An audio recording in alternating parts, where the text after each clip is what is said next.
si siri tena, bali siri hadharani.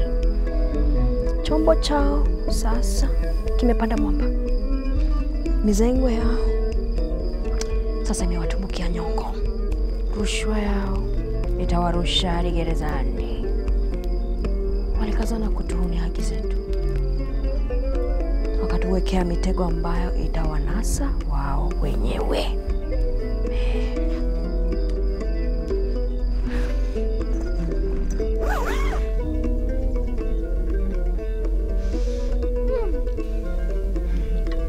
Mami, mbona unacheka peke yako? Acha nicheke mwanangu. Maisha ni mafupi sana. Usipojaribu kucheka, hata ingawa moyo unalia kwa kwi, maisha yatakuwa magumu sana. Mimi siwezi kucheka kama tunaishi maisha kama haya. Sijali. Hii ni ya muda tu. Tutajenga nyumba nyingine nzuri zaidi. Hiyo haiwezekani. Pesa zitatoka wapi ikiwa hata sare ya shule ni shida kupata? Inawezekana. Ndio maana unacheka. Ndio. Kicheko ni dawa isiyo na madhara yoyote, binti yangu. Kicheko ni dawa ya akili na mwili. Huturahisishia maisha. Kwa hivyo msiwe na hofu wanangu. Sawa? Mungu anatupatia nyumba nyingine nzuri zaidi. Haya, tukule.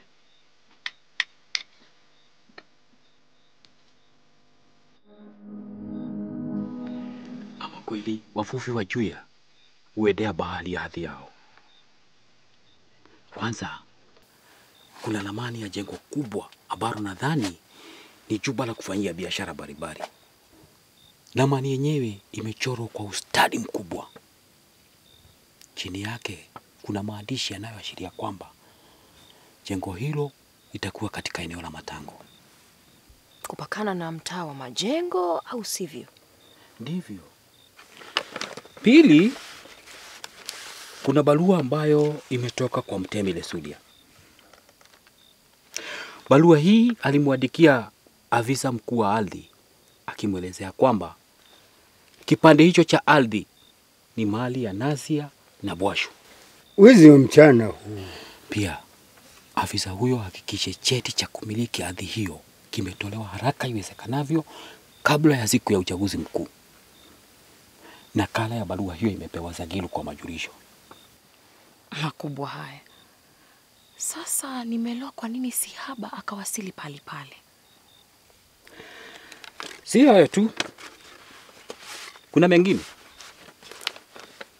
Barua hii aliandika msajili wa ardhi. Alimwandikia Chifu Mshabaha. Alimtaka awafulushe watu waliokita mahema kwenye ardhi hiyo ifikapo tarehe ya kusajili wapiga kura. Chifu Mshabaha pia hakikisha kwamba sehemu hiyo imeshungushiwa ua na kulindwa na askari saa 24. Endelea au umemaliza? Barua hiyo ilielezea kwamba bakshishi ya Chifu Mshabaha haipokee kutoka kwa Sihaba. Zagilu na Sihaba washapokea fungu lao. No. Sasa naelewa. Hao wote ni marafiki wa pika pakua. Washindwe. Sasa puje za mkufu wa uhalifu zimeanza kupangika vizuri sana. Lakini hatutampa yeyote fursa ya kufaa. Sasa kesi yetu lazima isikizwe kama kesi ya dharura. Maana ushahidi upo. Lakini naona kuna hatari. Unajua muasisi wa mambo haya yote ni Mtemi. Unataka kushindana naye? Hamuoni tunajaribu kushika mapindi ya nyoka hapa? Yapimeni sana maneno ya Mbungulu. Hata kama tuna ushahidi wote. Tangu lini panya akashinda kesi mbele ya baraza la paka? Usiwe na moyo wa bua dadangu. Ama kweli nchi hii huendeshwa na wabinafsi wakubwa sana. Tuliamini tulipata makazi haya kihalali. Sasa mtemi anataka kutumia njia ya mkato kunyang'anya haki zetu. Tutampinga kwa jino na ukucha. Hatutakubalia hayo kuendelea. Hatutaruhusu haya yote kutokea. Maana sheria za nchi zitatutetea. Mtemi amekuwa akizunguka Waketwa ili wahamishe kutoka makazi yao.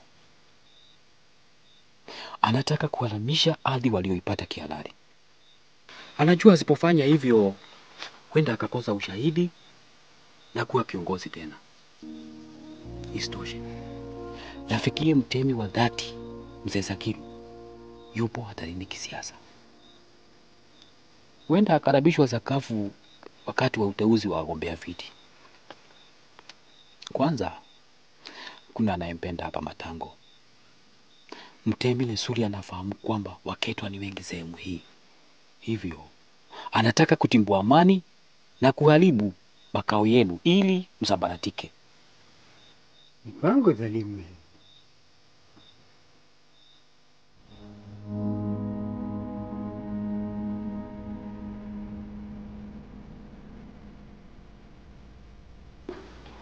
My lord, na hiyo ndio historia ya Matango. Silence, silence. Yes.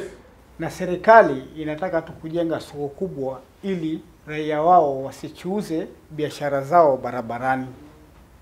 Kuna ubaya hapo? Silence, silence in my court. Silence in my court. Mafamba alijaribu kumtega Mwamba kwa maswali mazito, lakini alijibiwa kwa tuo. Alijaribu kuwasilisha stakabadhi gushi, zikakataliwa na hakimu.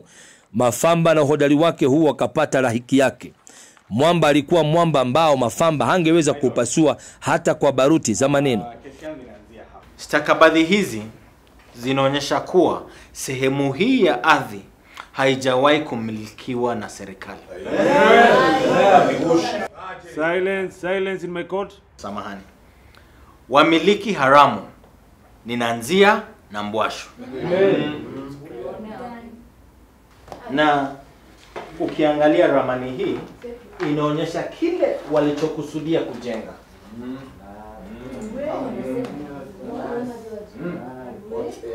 Mimi sina mengi, mheshimiwa hakimu, maana ushahidi ndio huo.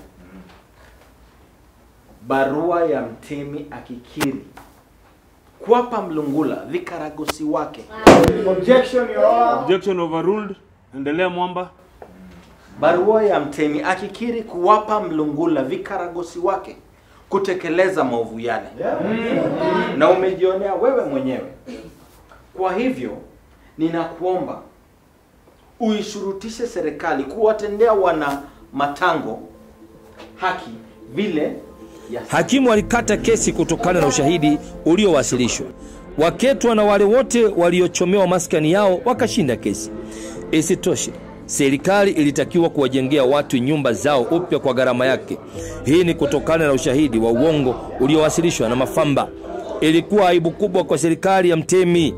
Hakimu huyo, ile ilikuwa kesi ya mwisho aliyoikata. Alinyang'anywa leseni ya wanasheria, akashushwa madaraka. Dear esteemed principals, if you haven't come across Pocket Positives, allow me to tell you about this smart way to revise KCSE. Pocket Positives is a signature product of Climax Publishers, designed to make KCSE revision simple, portable, and effective. These pocket-sized books fit easily into a student's pocket, enabling study anywhere, whether in class, on the bus, or during free time. Many have asked, why start from 2006? In 2006, the KCSE syllabus underwent a major curriculum revision, marking the beginning of the current exam format.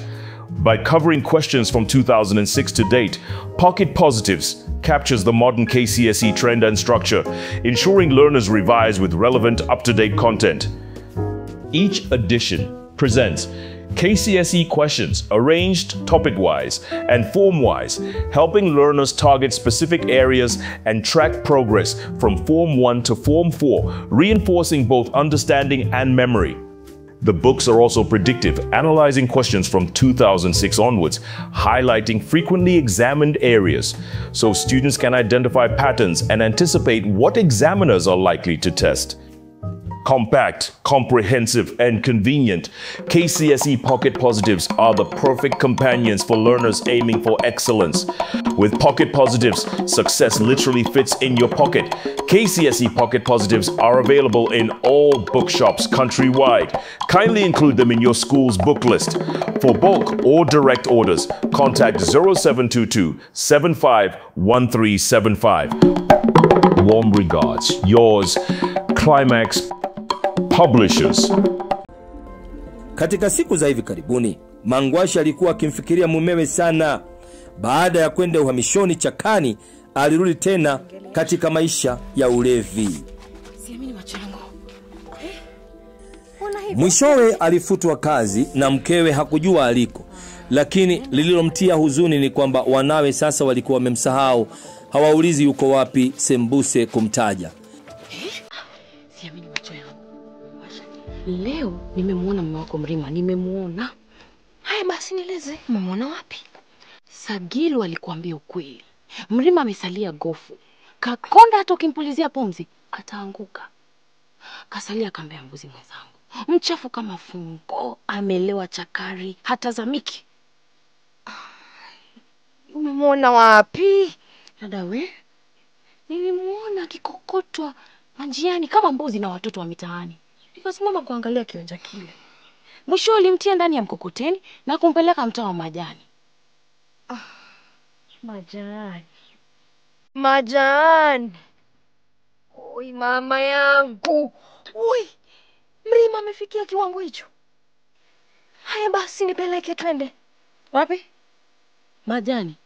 Wala usidhubutu. Pale si pahali pa kwenda wanawake kama sisi.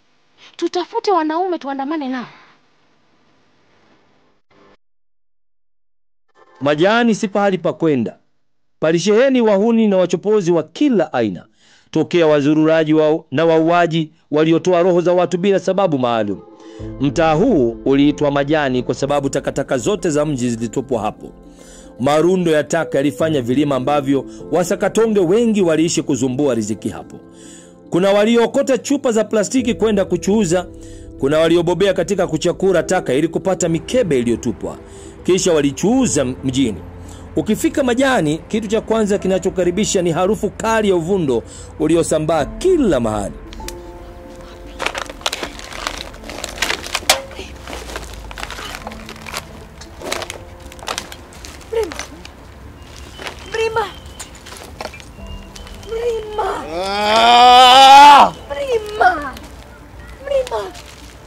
Mrima mpenzi, wangu.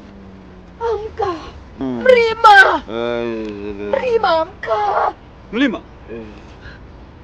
Kwani nikilala shida iko wapi?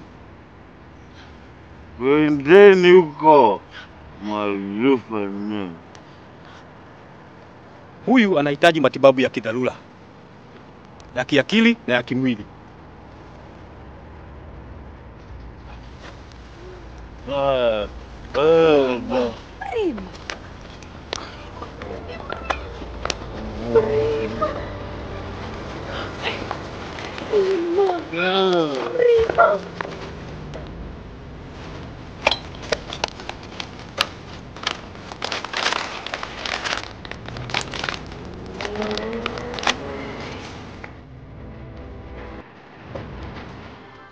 Siku zilipita na majuma yakasonga.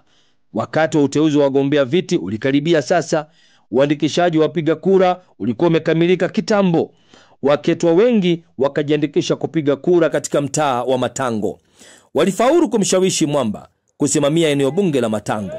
Mwamba hakutaka kujiunga na siasa, lakini baada ya ushawishi mwingi kutoka kwa wenyeji wa Matango alikubali. Walitaka shinane na Sagilu ambaye alitaka sana kuwa mbunge wa eneo hilo. Siasa sasa zilipamba moto, huku wanasiasa wakitafuta wafuasi wa kuwaunga mkono.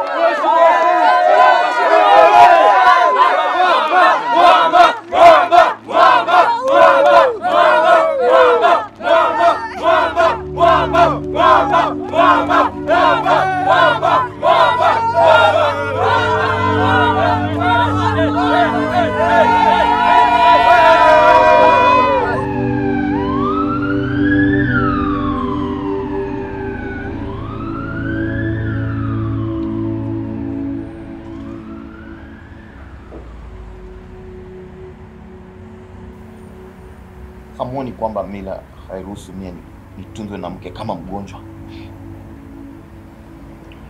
Au umesahau mikatale ya utamaduni kwa sababu mnaishi mjini? Mila gani hizo? Mume wangu, nani asiyejua ulioyapitia?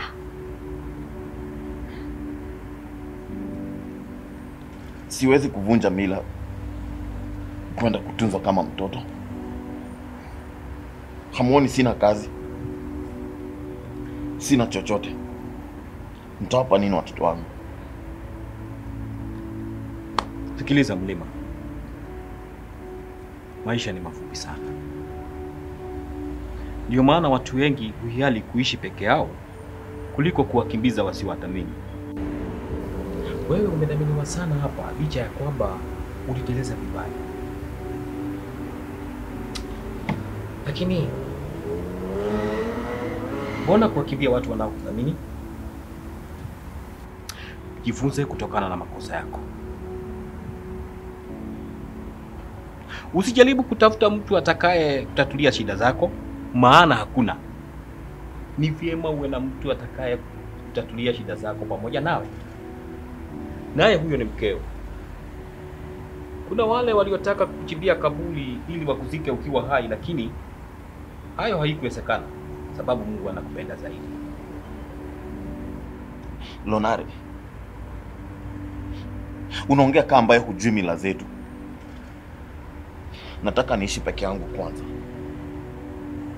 Nianze maisha mapya. Nipate kazi ili niweze kuishi na kutunza jamaa yangu. Vinginevyo stoki hapa. Hata ilioje hii. Huyu atarudi majani tu.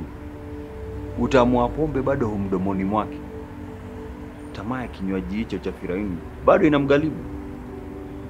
Damu iliyoko mishipani mwake bado inaitisha kinywaji hicho cha sumu. Nafikiri mkimpeleka nyumbani ataacha uraibu wa pombe? Haumsaidii yote hapa. Ba mdogo. Cheka wako tafadhali.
Shabaha yupo ama katoka?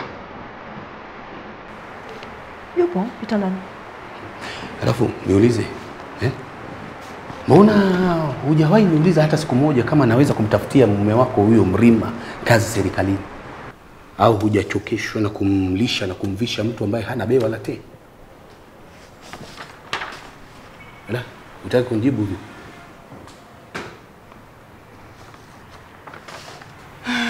Kwa taarifa yako, Mume wangu Mrima hahitaji kazi ya serikali.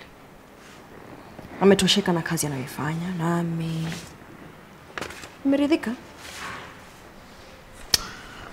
Tunakula vyema, tunastaladhi na kujiburudisha tunavyopenda. Hatuhitaji msaada wako.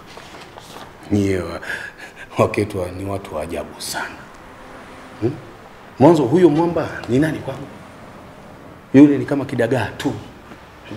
Atawezaje kushindana na papa? Kwanza mnapoteza muda wenu mkubwa sana ati mkijaribu kumteua aje apingane na shujaa kama mimi. Mtaibika baada ya uchaguzi. Mtabaki kuuma vidole. Namfahamu hivi basi. Nyama wote waka wako. Mkuzapezi ni papa na mimi hapa ndiye papa. Mtabaki tu kushika tama na kulamba vidole. Mtasalia kukalia vigoda. Bure nyie.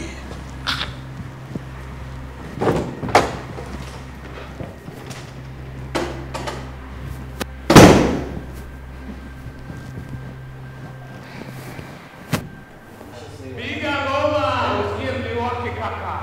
Naona wakicheza tu.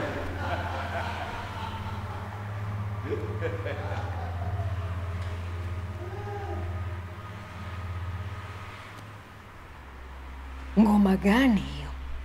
Ni nani ambaye ataicheza ngoma?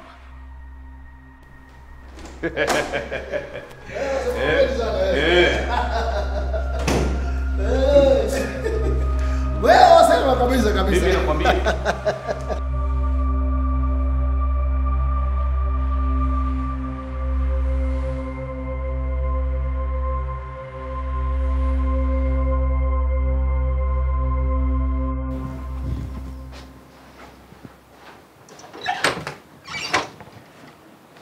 Wanangu, mume wangu. Ninatumaini ya kwamba mmemaliza kazi mlizopewa shuleni. Tumefanya zote mama, lakini kuna swali moja la business ambalo limenishinda. Lipi hilo? Na mmemuuliza baba yenu? Yeye huwa bingwa wa mambo kama hayo. Mtaalamu tosha. Baba Alimuonyesha jinsi ya kupata jibu ama alimuonyesha jibu? Alimuonyesha jinsi ya kupata jibu. Basi. Hapana, hakunipa jibu. Nilifanya mwenyewe. Lakini baba, nakisi ya bajeti ni nini?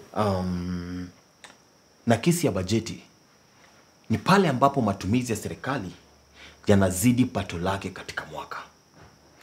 Yaani matumizi ya serikali yanakuwa mengi zaidi kuliko pesa inazopata katika mwaka.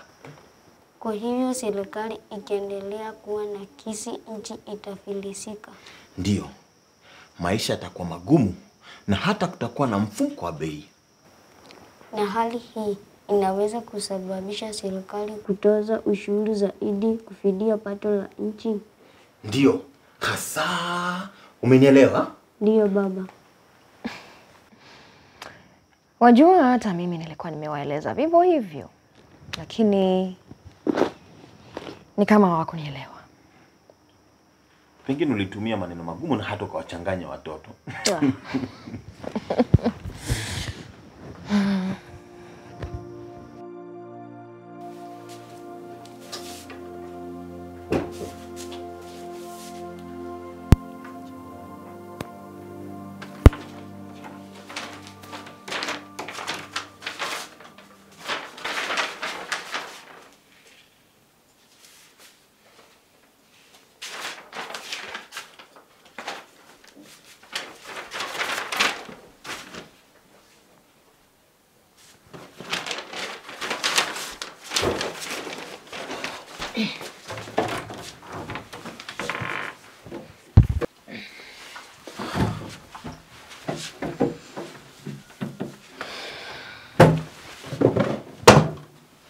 Mpoteza kitu au nini? Hapana.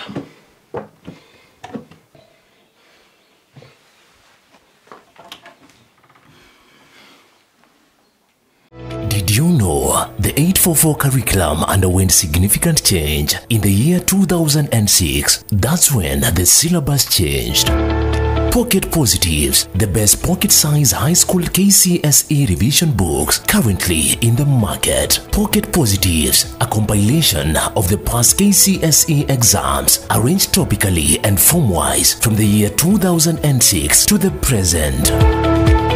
Pocket Positives, the most up-to-date revision books with the most updated trends in setting and marking KCSE exams. Pocket Positives, pocket size, pocket friendly. Call us on 0722 751 375 or 0722 579 271 or visit our website www.climaxpublishers.org or download our Soma Sasa app. Pocket Positives, your best revision partner. Kulikuwa na bahasha hapa ndani, umeiona? Lahasha. Nimeingia humu sasa hivi. Wala sikushughulika kujua vilivyokuwa juu ya kabati. Umesema juu ya kabati? Au ulisema ndani ya kabati? Niko na uhakika bahasha ilikuwa juu ya kabati na wala si ndani. Nawe unasema kwamba ilikuwa juu ya kabati. Acha mchezo wako huo maneno. Wala sikusema juu ya kabati. Nilisema tu. Kwani bahasha ilikuwa juu ya kabati? Ndivyo nilivyosema. Na umeingia humu kuashiria kwamba bahasha ilikuwa juu ya kabati. Sikiliza Mrima. Sikuashiria chochote. Nimetoa kauli ya jumla tu kwamba sikushughulika kujua vilivyokuwa juu ya kabati. Sasa mbona unaongea kama mtu ambaye ana uhakika kwamba mimi ndiye niliyechukua? Kutokana na kauli yako, unajua iliko. Naitaka sasa hivi. Nataka nikwambie mara ngapi sijui ilipo. Kwani nani alileta? Unasikia unayasema? Ililetwa na nani? Kumaanisha kwamba si mimi nilileta bali ni mtu fulani. Bila shaka unajua iliko. Naona akili yako inakucheza shere. Fikiria hasa ulipoweka bahasha yako. Hiyo bahasha singenifungulia milango ya heri. Pengine ingenitoa katika maisha hii ya kujikunakuna. Ingenifanya kujua namna nitakavyojenga duka jingine na kuniingiza katika pepo ya furaha daima. Haidhuru, nitakuwa nimwendea kinyume watu wangu niliowapenda. Lakini nilipi lisilowezekana mbele ya pesa? Kwanza nani angejua nimepokea malaki hayo na kwa sababu gani? Potelea mbali. Siku hizi kila mtu anazisaka chapa. Haijalishi ni kwa njia gani ili mradi maisha yamnyooke. Utu. Kwani mtu atakula utu? Lazima mtu ajijenge kwa namna yoyote ile, kwa njia yoyote ile. Kisha afikirie masuala ya utu baadaye. Au hata ungame. Mungu si athumani. Atamsikiliza na kumpokea. Nani asiyeiba siku hizi? Au hata kuchukua mlungula. Mi sitakuwa kwanza wala wa mwisho.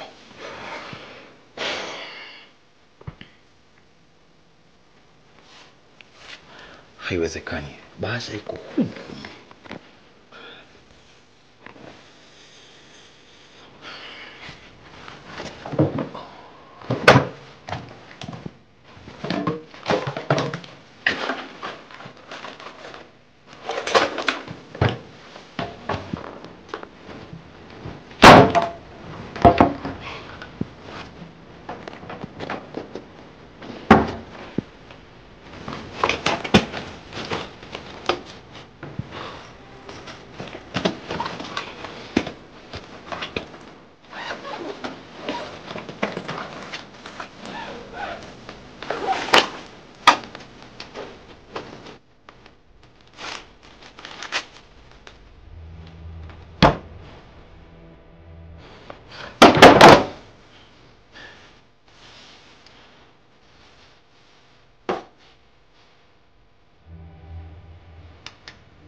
Hivi viruka njia hata vina adabu.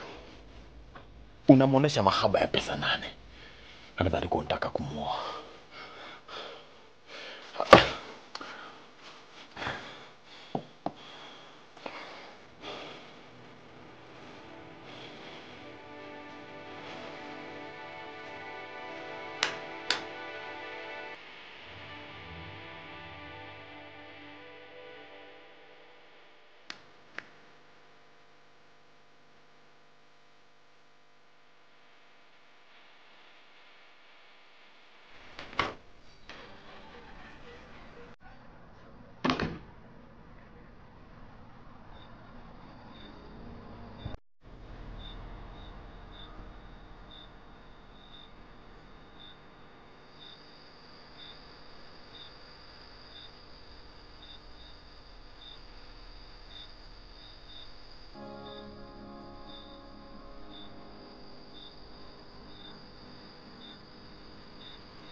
Ujana ni ugonjwa ambao sote tulipata na tukapona.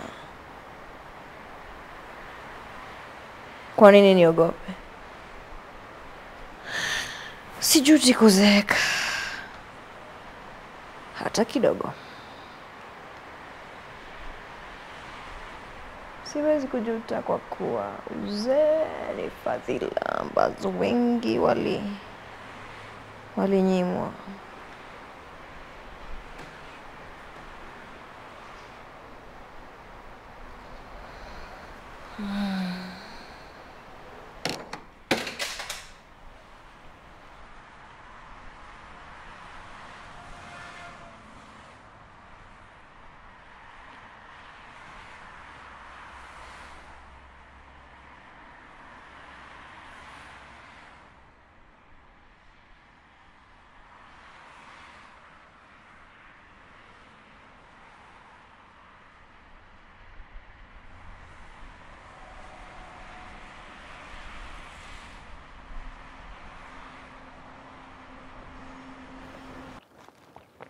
Bahasha uliweka wapi?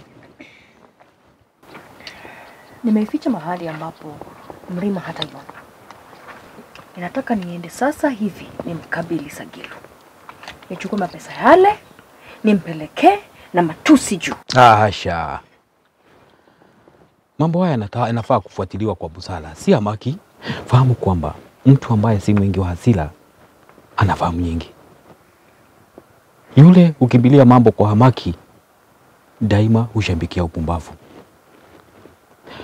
Nadhani huwezi taka kuwa hivyo. Lakini Lunare, huoni nisipoenda mbio Mrima ataishia tena majani, na wakati huu tutamtoa huko akiwa maiti. Mapesa yote yale.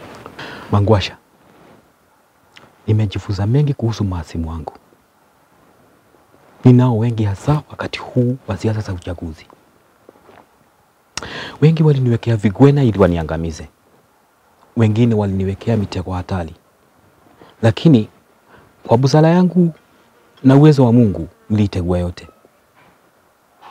Naamini nitaendelea kutegua hata ingawa mingi yake si rahisi hivyo.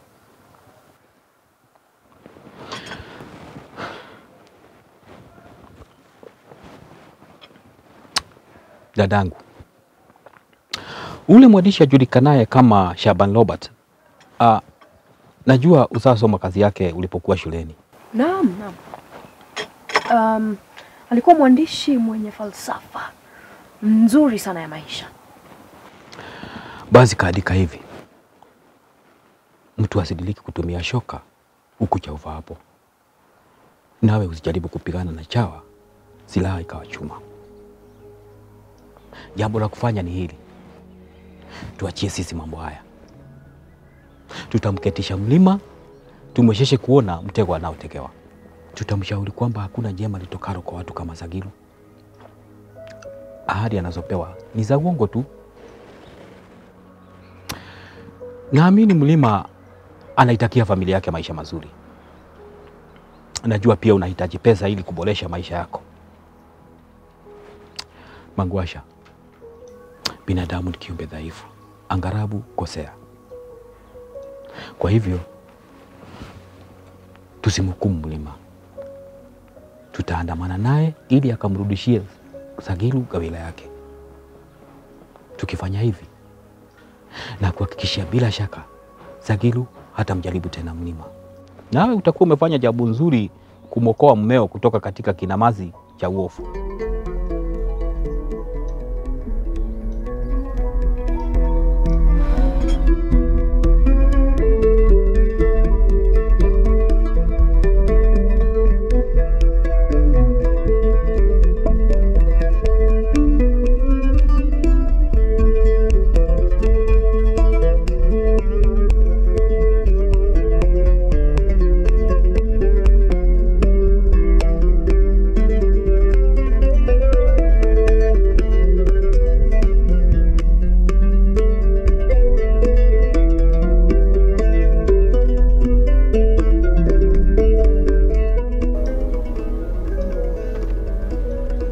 Ala, mbona hivi? Unawafanya nini? Au pia mende. Unajua wao usumbua sana. Hapana. Nataka tu vitu vipate mwanga. Miale ya jua ni dawa dhabiti ya kuwa Dodoma wanasumbua. Tunaenda kwa shangazi yenu Mbungu. Hey! Kunani? Mlima, ningetaka tuzungumze dakika moja.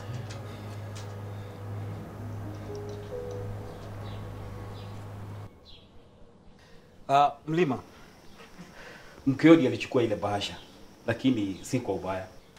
Nijua tu. Huyo mwanamke ni mwongo sana. Mrima, mshukuru mkeo. Mkeo ndio aliyokuokoa kutoka kinywani mwa chui. Vipi? Wakati ninawatafutia maisha bora, yeye kesharibu kila kitu. Sikiza Mlima, tunajua yote yaliyomo kwenye bahasha na ujumbe uliopo.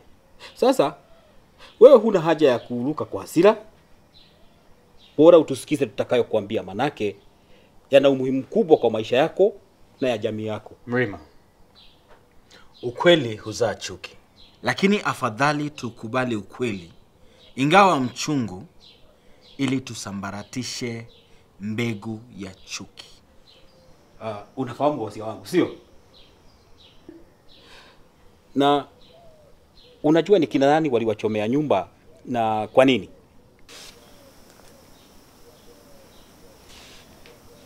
Najua.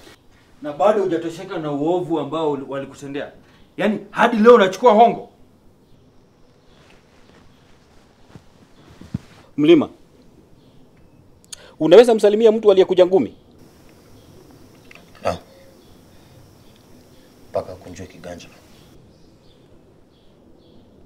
Ulimwengu wote mnamjua nani aliyemsaliti Yesu Kristo. Na najua huyo mtu aliishia wapi. Tafadhali. Usiende hapo. Unajaribu kunifananisha na. Ndio hasa. Unafikiri una utofauti nao? Yaani unauza undugu wetu kwa basi. Nadhani Mlima anaelewa. Haina haja ya kutukumbusha machungu ambayo ulimwengu huu umefanyia watu wema. Fahamu kwamba Sagilu na aila yake tayari washatukujia mangumi. Itakuwaje wewe uende ukasalimiana nao? Mrima, leo nafahamishwa kwamba Sagilu anakutana na wafuasi wake. Anakutana nao katika hoteli ya Satan huko karibu na afisi ya uhamiaji. Tutaondoka nawe. Tutaambatana nawe hadi hapo pahali alipo. Tukifika pahali hapo, tutamkabidhi mzigo wake. Tutamwambia ajaribu mbinu nyingine, maana hii imefeli. Lakini nini? Leo karaha za Sagilu zitakoma. Nataka useme mbele ya watu hawa kwamba kamwe hutajihusisha na Sagilu tena. Ukifuja amri hii, sisi zote tutakulaani.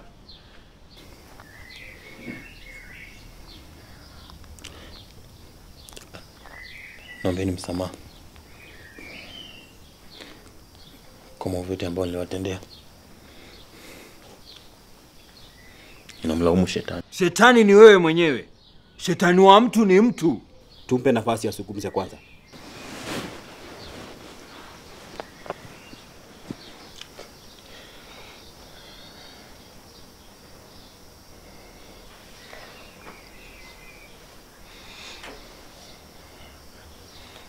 Ninaomba msamaha.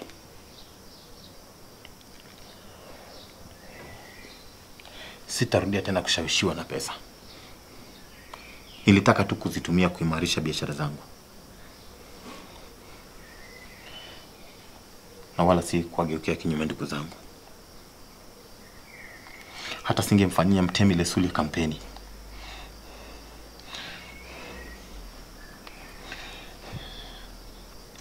Nitamwomba bibi yangu msamaha kwa kuchukua ile bahasha kutoka kwangu. Ndiyo aliyokuwa mwokozi yangu. Wala sitawahi kumlaumu. Je,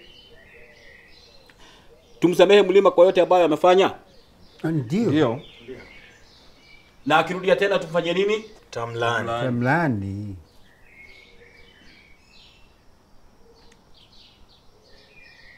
Do you want a revision partner? Just search for Soma Sasa. Install the app.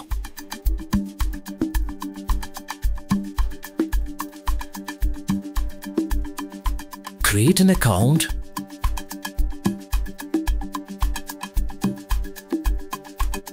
Pick the set book you want to revise and pop. You meet the best actors in Kenya, here to help you appreciate the English and Kiswahili set books.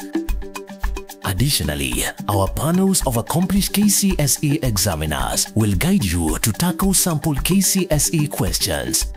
All that at an affordable rate, and should you have any issue, call us on 0722 751 375. At Climax Publishers, we don't just wish you well in your KCSE, we prepare you for success.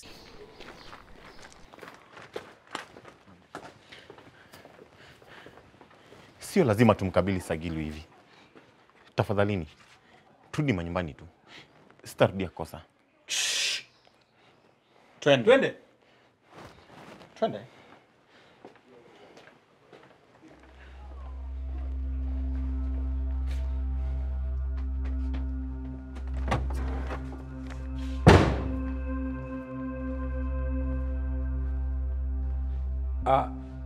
Samahani wenzangu, lakini ningetaka mnipe dakika moja tu ninene na mzee wetu Sagilu. Haiwezekani. Ondokeni humu mara moja. Nyinyi mnatuvamia katika faragha hii mkitaka tuwasikilize. Ondokeni humu.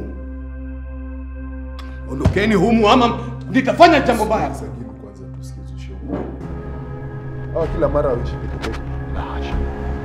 Wanaelezea nini wewe kijana mdogo? Walizi! Walizi! Sagilu hakujua kwamba kumficha jogoo paka chani ni kazi bure. Wakati wake wa kuwika ukifika, bila shaka atawika tu. Samahani sana, lengo letu halikuwa kuharibia kikao chenu. Sagilu, kiburi kilikutangulia. Hapo ndipo ijapo aibu. Nimekuja kukukabidhi mlungura huu uliokuwa umempa mlima. Chukua huo mzigo wako wa dhambi.